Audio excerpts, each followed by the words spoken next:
Lições de Éfeso, uma igreja caída. Quero hoje que você veja comigo um capítulo que está em 1 Timóteo. Mas antes, eu gostaria que você pausasse o vídeo e que você fizesse a leitura de 1 e 2 Timóteo. São cartas que Paulo escreveu para Timóteo, porque ele era pastor da igreja em Éfeso. Você pode imaginar Timóteo com seus 20 anos, jovem, solteiro, e agora Paulo está escrevendo para ele sobre vários assuntos, ele como pastor. E nós vamos ver um capítulo, eu quero que você preste atenção muito bem em capítulo 5, porque isso vai trazer para nós a denúncia de um início de queda da igreja em Éfeso. E aí, a leitura foi boa? Deu para você entender um pouquinho a vida de Timóteo? Abra comigo capítulo 5 da primeira carta e nós queremos ver em versículo 17. Devem ser considerados merecedores de dobrados honorários os presbíteros que presidem bem, com especialidade os que se afadigam na palavra e no ensino. Só vou fazer uma observação que não se fala salário, se fala honorários. E a única diferença, vamos dizer, disparidade que devia acontecer no meio deles é que pode receber o dobro aqueles que se afadigam na palavra e no ensino. Pensa sobre isso. Pois a Escritura declara: não abordasses o boi quando pisa o trigo, e ainda o trabalhador é digno do seu salário. Paulo está ensinando para o Timóteo que é justo, é digno ele receber honorários pelo pastoreio que ele presta para a igreja. Ele está falando sobre esse assunto porque é um ponto de contenda dentro da igreja. Tem gente que não está gostando, tem gente que quer, um quer defender mais, outro quer defender menos. Paulo está dando as orientações para uma circunstância que é atual naquela igreja de Éfeso. 19. Não aceites denúncia contra presbítero, senão exclusivamente sob o depoimento de 2 ou 3 testemunhas. Tá. Paulo está falando sobre isso, porque existem presbíteros e pessoas se levantando com denúncia. É possível que uns eram uma coisa falsa. E para isso precisa de 2 ou 3 testemunhas, não uma testemunha singular. 2 ou 3 testemunhas. Isso significa testemunhos oculares, testemunhos que viram. Testemunho aqui significa isso. E é para não aceitar uma denúncia se você não tem essas 2 ou 3 testemunhas. Quanto aos que vivem no pecado, Paulo fala isso porque não tem líderes, presbíteros que estão vivendo em pecado, ou porque tem presbíteros que estão vivendo no pecado. Eu creio posterior. Tem presbíteros na igreja em Éfeso que estão vivendo em pecado. E com isso eu já observo possivelmente o início de queda.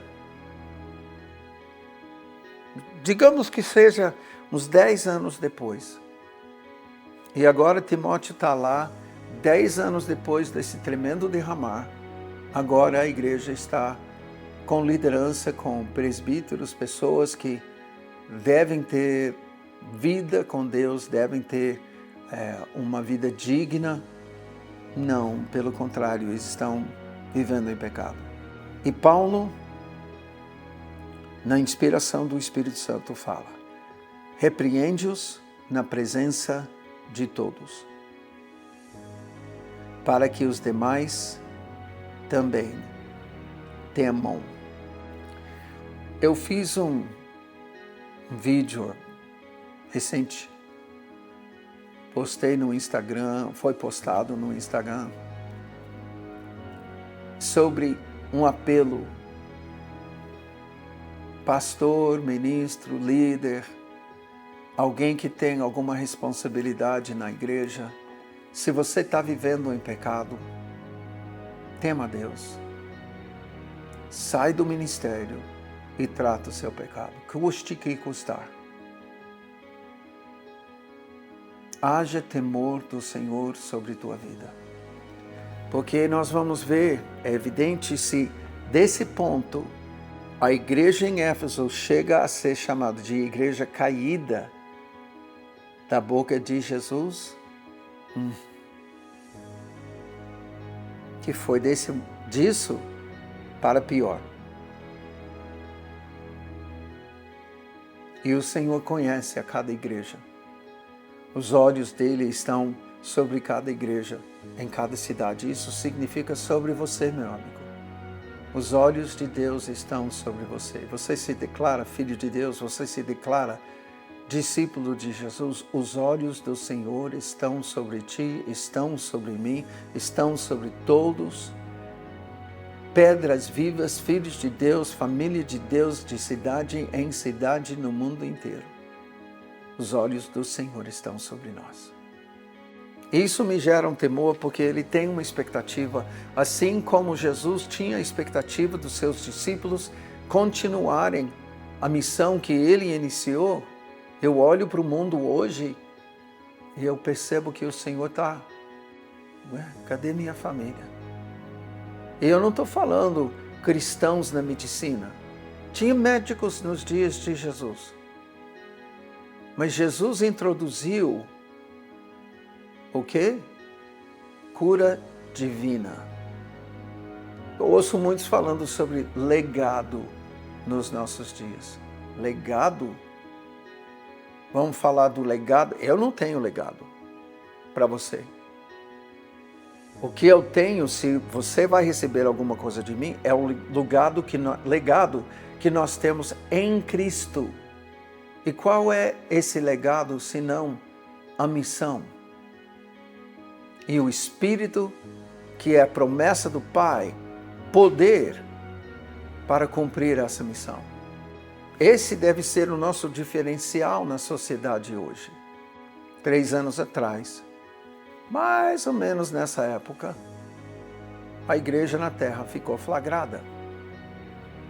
Denunciou com nosso medo, nosso recuo, nossa fuga, que nós não entendemos que somos um instrumento de Deus em cada cidade para curar os enfermos. Cura divina. E isso, para mim, é uma coisa muito séria, porque isso significa que nós abandonamos o primeiro amor, deixando a prática das primeiras obras. Isso iniciou aqui, presbíteros em pecado. Para restaurar o temor do Senhor na igreja, Paulo falou para repreendê-los na presença de todos. E aí ele fala uma coisa que me gera muito temor. Conjuro-te perante Deus e Jesus, o Messias, e os anjos eleitos, que guardes esses conselhos, isto é, repreender os presbíteros que vivem no pecado na presença de todos, para que também os demais temam. Guardes esses conselhos sem prevenção, nada fazendo com parcialidade. Não importa que seja alguém que doa muito, não importa que seja alguém de muitos anos de idade, não importa. E ele pede, ele conjura. Gente, não tem uma expressão mais forte. E por causa disso, eu vejo que Paulo está dizendo para o Timóteo, se vocês não colocarem isso na prática, vai haver queda da igreja. Conjuro-te perante Deus, Cristo Jesus e os anjos eleitos. E aí em seguida, ele fala, a ninguém imponhas precipitadamente as mãos, não te tornes cúmplice de pecados de outrem. Conserve-te a ti mesmo puro. Paulo está falando com Timóteo, que está pastoreando essa igreja em Éfeso, que experimentou Pentecostes no meio dos gentios. Algo muito singular na vida de Paulo. Pelo menos eu observo e digo, não houve outro momento tão grandioso, tão majestoso, tão surpreendente na vida de Paulo. Mas ele está, uma vez que Timóteo está lá, que é para zelar e dar continuidade a isso, tem um problema. Líderes estão em pecado, vivendo no pecado e querendo pôr pano quente, querendo tratar com parcialidade. Não, esse não pode porque vai ser escândalo demais. Paulo está dizendo, se você fizer isso, não tem jeito. E eu creio que Paulo, nesse momento, estava querendo avisar, conjuro-te, que siga esses conselhos, porque senão, Éfeso vai ser uma igreja caída.